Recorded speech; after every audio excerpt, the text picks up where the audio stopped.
Good evening and welcome to RCFCTV for the big Scottish Premiership match this evening between County and Celtic here in Dingwall at the Global Energy Stadium. Stephen Craigan alongside me. Games between these two have been a bit unpredictable over the last year. Celtic and County both picking up wins, especially in February here.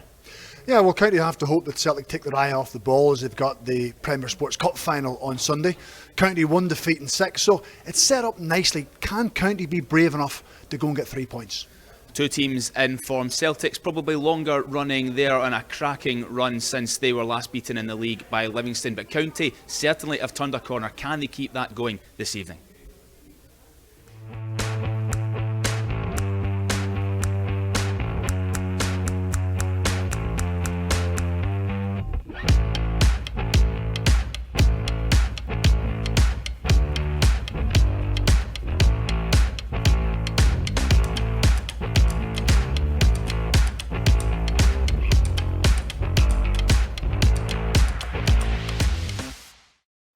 Another huge test for Malky Mackay's men. These are huge moments in the Highlands. Spittle! Luck on their side. It's a massive slice of fortune that goes the way of Celtic. Cook takes and gets it back. Samuel and Spittle in the middle, and it's Samuel. What a chance for Dominic Samuel. Oh, it's in! And it's Jordan White, the Colossus up front, to sicken Celtic.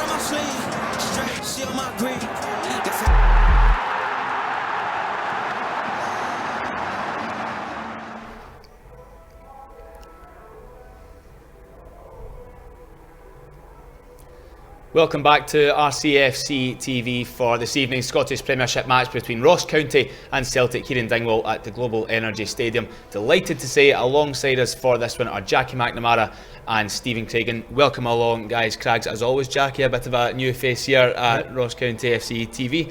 How's life going? What are you up to? Great, yeah, thanks for having us. No, just enjoying getting out to watch games again, like I think most of the country. So, yeah, I'm enjoying getting out, watching the games. Hopefully be a good game tonight. Absolutely. Well, we'll come to you first, Craigs, because you're up to speed on all things Ross County at the moment. Off the bottom of the table, what a game at the weekend against Dundee. Topsy-turvy and in the end 3-2 victory. Well, the form's been good recently. You know, they've been playing catch-up football for most of the season. You know, when you look at Malky over the summer, trying to get players in, players coming in late in the window, Jake Voken's breaking his metatarsal the day before the season starts, Harry Payton not getting back from international duty until the season started, Regan Charles-Cook was in international duty, so I always felt that they were chasing themselves at the start of the season, trying to get people up to speed. Of course, they had the COVID issues over the summer as well, which just disrupted everything. And then starting the season, not winning games, there's a lot of negativity, people fearing County were going to get disjointed at the bottom, get detached and get themselves relegated. So slowly but surely you can see things starting to come together. I think even early in the season when results weren't going great, performances were still reasonable. It was individual errors that was killing them. So they've eradicated that a little bit, and now they're starting to kind of bear fruits of that they're getting players who are playing well. He's getting a more consistent team selection. No doubt tonight's a huge challenge. It's a huge step up. However, they arrive here with 1 defeat in their last 6. I think they have to go and enjoy it. Exactly. Now, 1 defeat in the last 6, unbeaten in 4, 2 wins and 2 draws. County are, I suppose, careering round a turn in form here around the corner towards the busy Christmas schedule. Celtic are well on the straight and narrow. They've been beaten once since September, I think it is. Jackie, what have you made of them since Ange Postecoglou came in? Yeah, I like him. I think you can see what he wants to do, how he wants to play. I think like anything, a bit like Malky. When a wee manager comes in and puts their ideas across, it takes time. Celtic's a lot of injuries to deal with as well. You can see even tonight they're still missing a recognised number 9, but the team keep playing the same way. You can see that he's building something there, and I'm sure he'll strengthen. Like Malky, I think Malky's done a good job. You can see County starting to pick up now.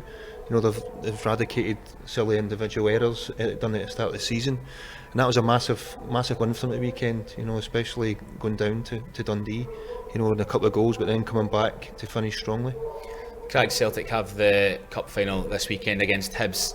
Is it true that it can be a good time to play a team before a cup final, or do they want to go into it all guns blazing? Well, maybe ask Jackie what it's like from the other point of view. He's been in a few more cup finals. I was going to say, well, I'll tell you in 2 hours' time whether that's the case or not. I think County will hope that's the case, but Celtic have been relentless in their last, 13 wins in their last 15 games, which shows they're in the zone. They've had to make changes, they've lost players, but they're replacing them with quality players. They've got quality throughout the team. They have a style of play Jackie's talking about. They don't move away from it. They force you to be good with the ball, or they take it off you.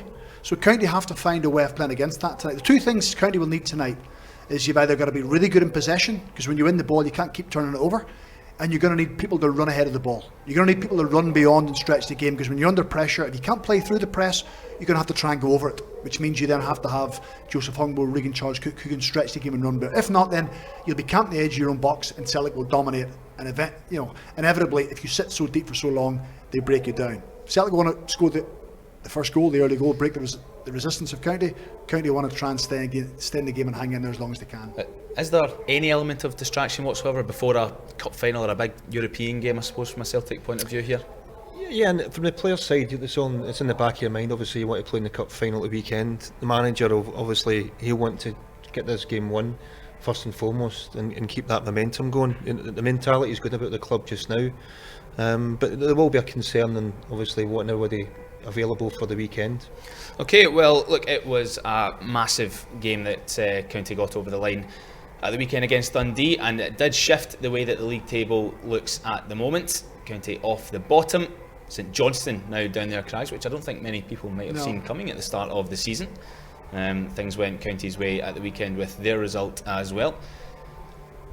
Well, I think it just shows you, football doesn't wait for you. So Johnstone only a matter of months ago were double cup winners, and suddenly now they find themselves at the bottom of the table. But I think County sitting 11th, psychologically that gives the players a boost. It gives the manager a lift, because they've been through tough times, and I'm sure Malky had plenty of doubts, his players had plenty of doubts.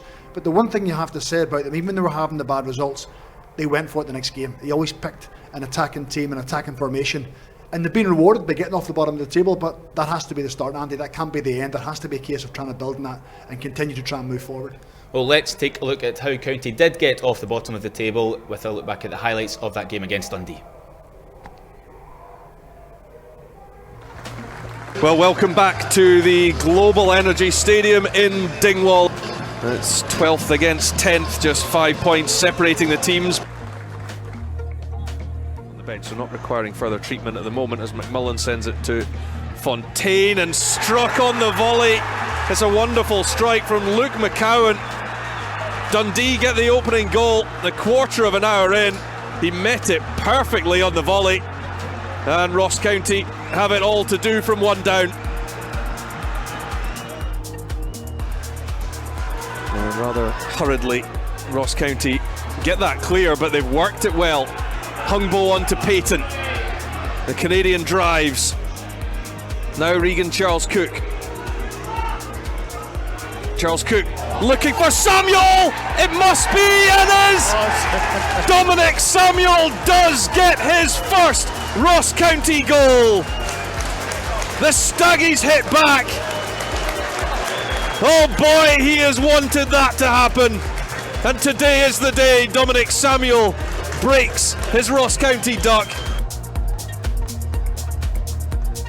Midfielder's done well to find Danny Mullen.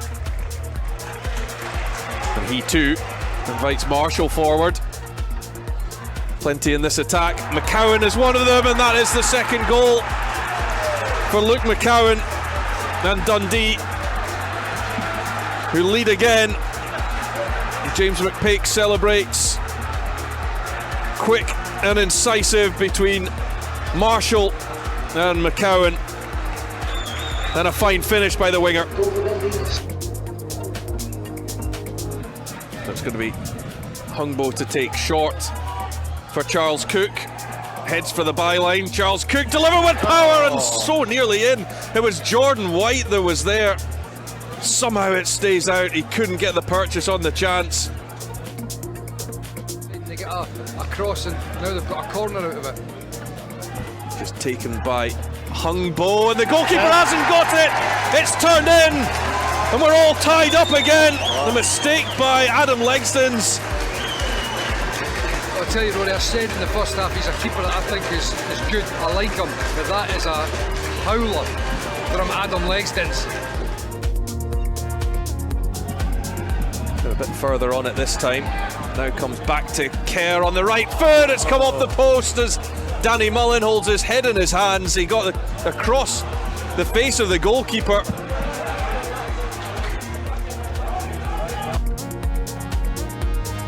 Certainly going for it. Baldwin, White the target. Charles Cook delivers the cross at the back post. It's Harry Clark! Oh no, it's been kept out! Oh. Harry Clark was away celebrating. He'd wheeled off to the jail end. He thought it was 3-2. And it will just be a corner. Now out to Jordan White. He's got Hungbo ahead of him. He's got Spittle out to the left, and he wants to cut in on that right foot. Marshall gets himself into trouble. Jordan White goes down, and it's in from Regan Charles Cook. This Ross County team just don't know when they're beaten. Twice behind, and with 12 minutes to go, they'll find their way in front. Regan Charles Cook in the right place at the right time. Wow! Legzdins to launch it. Up goes Keith Watson. There's Samuel.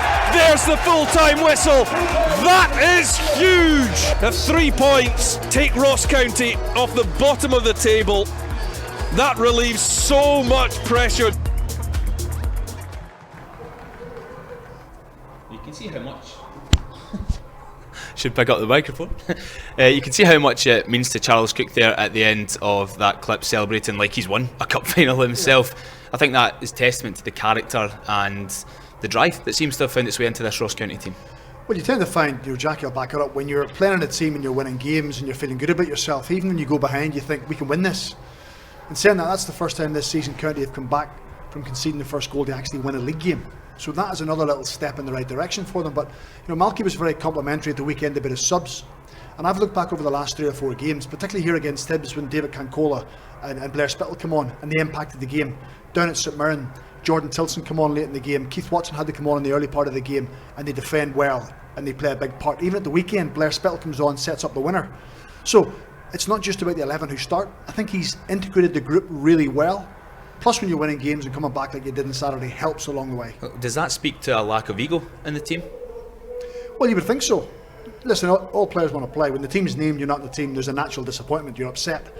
But the only way to go and show that is when you get a chance to go onto the pitch, you've got to go and try and prove the manager wrong. There's no point in going on and moping about the pitch and not trying, because then you're not going to start the next week. So the impact the subs are having is crucial. So it shows you a close-knit group, and probably staying up here in the Highlands helps. There's not an awful lot for people to do. They probably spend more time in the training ground, so that all helps. Plus, naturally, winning football games is a big part of it. Jackie, plenty of football to be played for both sides, but Celtic have long since turned their form around. County are showing signs of it. Does that teach us not to jump to conclusions when new managers come in and try to implement ideas that things can take more than just 4 weeks to be cemented? Yeah, I think everybody can see what the managers are trying to do. Ange especially, the way he wants to play and the philosophy that he's shown for the start. A few bad results in Europe at the start, but you can always see that you can see the improvement in players, and I think obviously Marky will be the same group of players that maybe struggled at the start. Ralston's a great example of that from the Celtic side, how he's transformed. He's like a different player from the start of the season. Tom Rogic as well, I think he's been excellent, although he's starting on the bench tonight. But similar to Malky, when he's bringing players in and then developing players and making them better, and people watching the games can see that. I think it's easy, Crags, for managers to get frustrated when people ask those kinds of questions. Like Malky Mackay was quite firm about it. I'm saying that we're not going to press the panic button here. We've got boys still to come back from injury. Ange Postecoglou can be a bit spikier with the press when those sort of questions come his way. But yeah, you can understand why managers they want people to see what they don't get to see behind the curtain at training. That a lot of hard work goes into these kind of things. Yeah, I think the difficulty for Ange Postecoglou was because there was so many games. It didn't really get the chance to get on the training ground probably as much as what he would have liked. Yeah. So his team were having to learn in the games, they were having to suffer defeats or suffer poor performances, but he knew what he was wanting to do. And then once it clicked, you can see then it's evidence for him to show the players what he can do. And Malky was the same early in the season when they weren't winning games. You know, I stood here and asked him a couple of times before games. He said, I've just got to keep showing them evidence of all the good things they're doing, trying to emphasise, get rid of the errors, get rid of the mistakes, and things will come good, which is fine. But then it has to come true eventually. You know, managers have to back themselves. Jackie's been there. It can be a lonely old road when things are going against you. So both managers have got to the point where they are with resilience themselves and their team backing that up. Well, you also asked him a couple of questions earlier on ahead of tonight's game, so let's hear what the boss Malky Mackay had to say to Craigs. Malky, the games are coming thick and fast. I'd imagine though the spirit amongst the players is good after Saturday's win. Yeah, it's been terrific. Obviously, it was quite a game on Saturday. I think for the neutral, it would have been a great game to watch. Maybe not so much for myself and James McPake, but good ending to it. We really went for them second half. We managed to get back into it again, and we got the 3 points.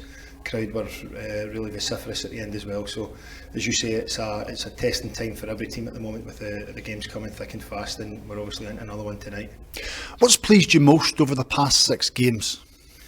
I think the belief that if we go down in a game that we can come back into it, we can score against anyone. But more so than anything, I think the pattern of play, the fact that the boys are actually looking as though they are playing to a pattern and they're beginning to know each other. As you know, I think when players begin to know each other's game on the pitch, it makes things an awful lot easier, and there's that bit of telepathy that actually goes on. So I think that's been the biggest thing, that we're starting to see a group grow together on the pitch as well as off.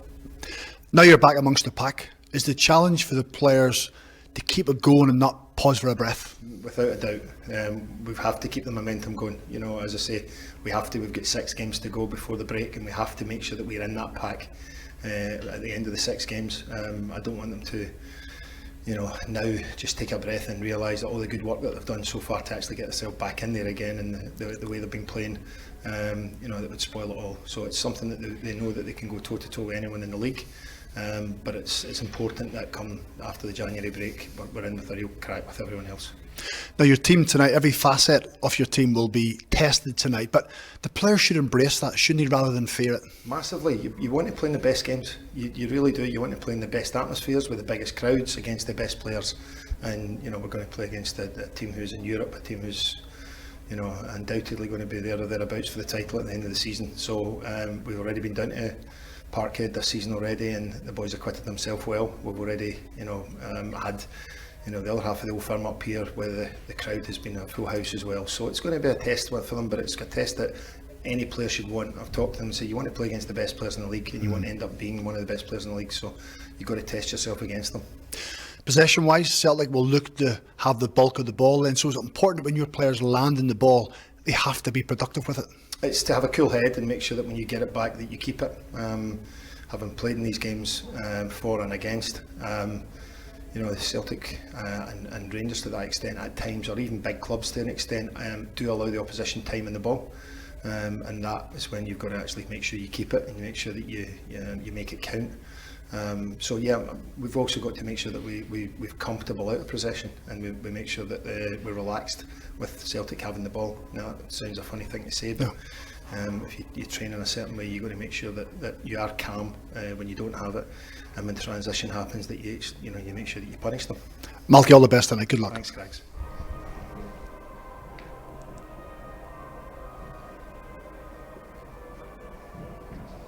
Let's take a look at the Ross County team this evening. 3 changes from the side that started to beat Dundee 3-2. So out of the team go Canchola, Dominic Samuel and Connor Randall. In come Jordan Tilson, Blair Spittle and Jake Voken. So it looks like it's going to be some sort of 4-2-3-1 or 4-3-3 formation.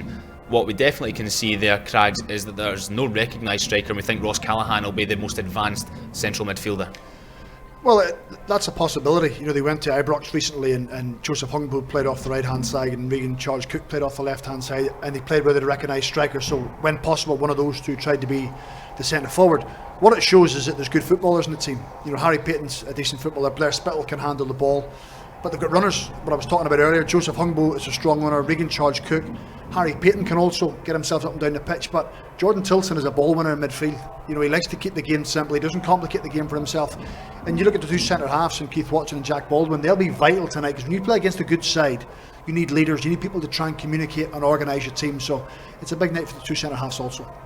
Jackie, the two wide players for County have really come into their own this season. Hungbo in his first real full senior campaign with a first team squad, and then Regan Charles-Cook, reborn this season at Ross County. They're going to be massive down the wings and provide a test on one side for Ralston, who we said is impressed for Celtic this season. On the other, Liam Scales, very inexperienced on the left side. Yeah, I think from Malky's point of view, I think he'll be wanting to see more of them in the attacking sense. You know, the way Celtic will start the game, they'll try and dominate possession and force them back, which leaves it a bit more difficult to do. You know, have that power on their legs in that last third. But I've been very impressed with them. You know, they've been very influential in the upturn the County's results recently. Regan Charles-Cook with winner at the weekend. He'll look to build on that. One person that won't get to build on his goal is Dominic Samuel. Dropped to the bench. He must be a bit gutted with that after the first goal. Well, you are, but I would imagine Malky has explained his reasons why. You know, and I said it earlier on in the season that at Ibrox again, because it's a big team you're playing against, that Joseph Hungbo and Regan Charles-Cook, it's okay doing it against Dundee and doing it against Hibs, but can you go and do it in the big nights in front of the big teams when the cameras are here? Can you go and show what you're all about? That's the challenge for the two wide players, is to be aggressive. Yes, you're going to have to do your leg work back the pitch, you're going to have to match runs, you're going to have to chase back, but when you pick up the ball, you can't take a rest. You can't afford to take a rest. You've got to get after the game, you've got to get your team up the pitch. So there's a big emphasis on those two players to carry the team up the pitch. So hopefully they can do that this evening. A player you're very familiar with, Jackie, is in the starting lineup this evening for Ross County. Blair Spittle, you coached him at Dundee United. Yeah. He's been really influential for County this season. Hasn't started every game, mind you, Craigs, but he's contributing to goals. Yeah. He's getting in about the midfield. He's looking dangerous. Yeah, I mean, as a player, obviously I know very well. I signed him from Queen's Park to Dundee United, but he's always been technically very gifted player, you know, and again, it kind of turned for him last season a little bit when Yogi came in, gave him an opportunity, and I think that's what he was looking for, just somebody to believe in him. And obviously Malky's got some good results from playing Blair this season as well, and he seems to be confident in it now, just, you know, and it's nice to see, because I've always really rated his potential. Blair, he's, as I said, he's very, very good technically, and a great kid as well. I mean, recently he's been impacting games coming off the bench, but a player of his quality and ability, the challenge for him then is to try and do it for sustained periods throughout the 90 minutes. You know, I suppose in his defence, he's played off the left, he's played off the right, he's played as a holding midfield player, he's played as a number 10, so maybe Malky's trying to find his best position, or he's trying to settle into his best position. Yeah, can that versatility sometimes go against you when you're trying to embed yourself in a team? I did a little bit in my career. No, but I think I agree with what he's saying. I mean, similar, you know, I played him in a number of positions, played him in the right hand side, left hand side. I played him at right back one time because I knew he could play there, you know, and to cover. And sometimes it can work against you because you're having a consistency in that position, then, you know, it's different. But Blair's definitely been moved around quite a lot. Well, it's getting to that time of year, not long now until Christmas Day. Of course, there's plenty of football to come with it, so let's take a look at Ross County's Christmas ad.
Well, we've seen the Ross County team. Now let's take a look at Celtic. Injury hit Celtic. Jackie and Stephen are missing some key players. Kyogo Furuhashi, Jota, James Forrest all out. And for them this evening is Liam Scales for Greg Taylor on the left side of defence. And James Forrest is injured, which pushes Juranovic forward. So in comes Anthony Ralston, who's having somewhat of a renaissance this season. Jackie, what do you make of Celtic's line-up there? Yeah, I said before they're missing that recognised number 9, same at the weekend against Motherwell. It looks like that's how they'll start out with Abada through the middle and Turnbull maybe just off that. But you know, they don't change the shape, they don't change the way his approach, and you know, they'll try and dominate possession, as I said, and try and get round the outside. You know, they've definitely got pace on the outside as well. A lot of chat about what Celtic might do in the January window, Craig, with regards to a central midfielder, because a lot of responsibility right now is on the shoulders of David Turnbull and Tom Rogic. In fairness to them, they've been producing to quite a high level over the past few months. Yeah, well, you know, particularly Sunday against Motherwell when they were without that number 9, and it was interesting to see how the two of them played the game. I mean, I think they still have that flexibility that Abada can play in the right hand side, Turnbull can still play as a number 9, Juranovic can play as a centre midfield player, but you know, the one thing you get with the Celtic front line is they're flexible. You know, whether it's Turnbull, whether it's Rogic, they want to play forward all the time, they want to face defenders up, they want to hurt teams, and I think that's what we'll see tonight. You know, David Turnbull probably more natural playing in behind the striker, because so often he got the ball on Sunday and he looked forward for Kyogo and he wasn't there, and he looked to play that forward pass, and then he had to play a square pass just to try and buy a little bit of time. So you'd imagine that Ange Postecoglou has learned from the weekend. He's took little bits and pieces from it, but you know, there's certainly plenty of fluency in the front line. You know, all Celtic stats are good: games won, goals scored, best defensive record in the league as it stands. So you know, Malky Mackay will look at the Celtic lineup tonight and think, well, they're missing a few big players, maybe that gives us a little bit of hope, but the players coming in there have got their final chance to put themselves in the eye line of the manager for the cup final at the weekend. So everybody's got something to play for. Some will be guaranteed to play, some won't, but you know, you only have to look at the movement and chances created here to know that this Celtic team are going to come tonight, try and dominate the ball, and when opportunities come along, I suppose, Jackie, they'll just want to be a little bit more ruthless. Yeah, I think the weekend it was a comfortable 1-0. I mean, the amount of chances I had. Rogic scored a fantastic goal. He actually could have had at least 3 in the match. I thought he was excellent. I know he's been rested today, but they have got goal scorers throughout their team, and I think that's the thing that will please the manager the most. You're not relying on a number 9 every week to get you the goals. You know, they're coming from all directions. Well, Tom Rogic is on the bench this evening. David Turnbull's the one that's playing in the number 10 position, I suppose you could call it. Liam Abada through the middle, probably, which I don't think he's done yet for Celtic. I think he might have finished the game against Betis as the number 9. Certainly when he ran through and got himself the penalty kick, he was coming from the middle of the pitch. But it just shows that they will have that flexibility, that if he drops into the game, the link-up player ends up wide right, the onus then has to be on someone else to fill that number 9 slot. It may not be natural for them, but that's where County then have to be clever. They have to make sure that if someone's playing in the centre forward or somebody drops in, can Jack Baldwin or Keith Watson go and pick them up? So it'll be interesting to see how it pans out. Celtic aren't short of ball players in midfield. Jackie, Callum McGregor, the captain, has been a never present really in midfield. He's been impressive since the Euros for Scotland. He's carried that on into this season. He's been a top player for club and country. He's a dictator. He is, yeah. For me, he's been the top player for years now. You know, he's been excellent. I've always liked him further forward, but you know, you actually want Callum to pick it up and pass it to him further forward, and because he's got that creativity, he's got the right way to pass, but he starts things off, and in fairness to him, I think he started his season really well, taking over the captaincy role for Scott Brown as well. You know, he's leading by example, he's commanding everything else, everything's going through him, and you can see him helping the other players on the field as well. Big job for Payton and Tilson in there. Well, it is. You know, when you play against a team who want to dominate the ball, it's normally their midfield players that dominate it for them. They want to get ownership in that area of the pitch. So it's up to Ross Callaghan if he's playing in there, or Jordan Tilson, Harry Payton. They have to try and break the game up. They've got to try and win second balls. They've got to try and make the game scrappy, because if it's fluent and Celtic are enjoying their game and they're taking 3-4 touches, it's hard to stop. So it's a big test. But you know, just touching on Callum McGregor, Jackie saying being captain, Jackie's been Celtic captain himself, but his body language is very good, very impressive. So he'll certainly be hard to stop. Right, well, it's time for Craigs and I to get our jackets on, gloves, hat, scarf, the lot, and get out into the gantry for commentary. Jackie doesn't quite have that to deal with, so you can enjoy the warmth in here and watch the game. So yes, join us again in just a couple of minutes, where we'll be approaching kick-off rapidly. As the family-owned business, Norscot understand the need for stability, security and comfort. That's why every timber frame kit we supply is built with these in mind. Providing great design flexibility, our homes are entirely customisable to your needs, and with a wide range of adaptable set and bespoke designs on offer, your budget is not a limitation. To find out more, email info@norscot.co.uk. Norscot, proudly serving customers throughout the UK since 1984. When I hold the card, I'm standing with my family. When I hold the card, I'm standing with my teammates. When I hold the card, I'm standing with my neighbours. When I hold the card, I stand with my brothers and sisters. We're standing with everyone who's had to endure racial prejudice in their lives. Racism comes in many forms, some clear, some more subtle. It affects not just the victim, but friends, families and entire communities. No one is born with it, and tolerance is taught, but it can be untaught. To bring about change, we can't be afraid to take the first step. We fail when we fail to try.